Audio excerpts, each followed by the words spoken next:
Hello everyone from a new video. Welcome to Beyond the Scoreline channel. As you know, international matches will be played this week. We will try to analyze the most competitive matches among these matches. Before moving on to the video, we saw that the analyses we made in my previous Liverpool-Chelsea video were once again correct, and the betting preferences we gave were also correct. Don't forget to follow me for more analysis videos like this, and don't forget to like my videos. Now let's move on to our match. Today we will talk about the Real Madrid-Borussia Dortmund fight from the Champions League third week matches. We will bet on the tactical board. We will try to analyze it in the best way.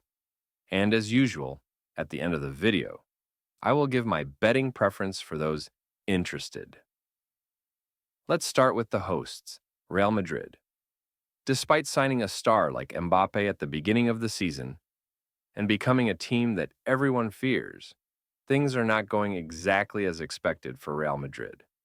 So much so that they are in second place behind Barcelona with 7 wins and 3 draws in 10 games in the league. All of these draws were away from home. And 2 of these away matches were matches they should have won easily. And finally, they were defeated away to Lille in the Champions League. When we look at the Real Madrid team, with the arrival of Mbappe, we see the attitude and mood of, we are at least as good as him, in the other stars of the team. How we understand this is that we saw that Vinicius Jr., Jude Bellingham, Rodrigo, and Mbappe in the offensive line of the team played individually instead of passing the ball in most passing positions. Of course, one thing we can say positively for Real Madrid is that they have won every game they have played at home this season, especially after the recent point losses. We saw that Carlo Ancelotti returned to the formation and game system of last season. In the last league match they played with this system, and despite the difficulties, they left Celta Vigo away with 3 points. The opponent Borussia Dortmund, on the other hand, are currently in first place with their performances in the Champions League, while they have an unstable image in the league. In the 7 matches played in the league, they have 4 wins and a draw and 2 defeats. One of their defeats was a heavy 5-1 defeat against Stuttgart. On the contrary, they won the last Champions League match by scoring 7 goals against Celtic. We know that Borussia Dortmund played different football in the league and different football in the Champions League last year. Serhou Guirassy, who they transferred this season, is the top scorer of the team with 4 goals in 5 matches. He is undoubtedly Dortmund's biggest weapon. Nuri Sahin, who is in charge of the team, is a good system coach with a bright future who knows the German league well. But we should not forget that he is only 36 years old. Although there are matches in which he makes his team play football with a good system, unfortunately he cannot keep the team under control in case of a slight mishap during the match. Therefore, we can say that Borussia Dortmund is a very fragile team. It should not be forgotten that the 2 wins they got in the Champions League were against the lower bag teams. They will face their first big test of the season against Real Madrid. Karim Adeyemi, Jamie Bino Gittins are extremely fast players who can be effective with their fast runs behind the defense.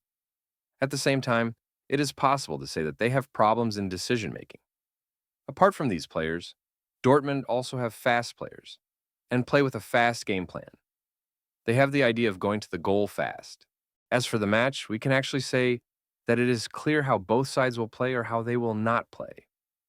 Anyway, with Real Madrid in front of us, there are no different systems you can play. Nuri Hocha will be thinking of playing this match with a hard defense. Since the center line is very crowded in Real Madrid's system, Borussia Dortmund will try to stop the crowded Madrid team in the center line, and I am sure that they will succeed for most of the match. But no matter what happens, I think Real Madrid will find the goal they are looking for one way or another. I even think they will find at least 2 goals, not just 1. Real Madrid, who started the Champions League with 1 win and 1 loss, will take this match very seriously and will do their best to win in front of their fans. Dortmund can take control with their fast players, but in Real Madrid, although Carvajal has closed the season, the return of Militao to the squad is a good news for them and Real Madrid will take someone like that against these fast players. So we can say for the match that Real Madrid will win this match. We will see a Madrid trying to shoot a lot of shots and trying to open the defense. For this reason, we can watch a lot of corners in the match. The first half may end 0-0, so it is risky to bet on the first half. If you are going to play necessarily the first half, 4.5 top corners preference will be logical. As I said, since I expect 2 goals from Madrid, Real Madrid 1.5 top goals, or Madrid gets 1.5 top preferences can also be played. Thank you for listening to me. If you want the continuation of the analysis videos, just like and subscribe to the videos. If there is a match you want, you can specify in the comments. Take care of yourself very well. Stay with football.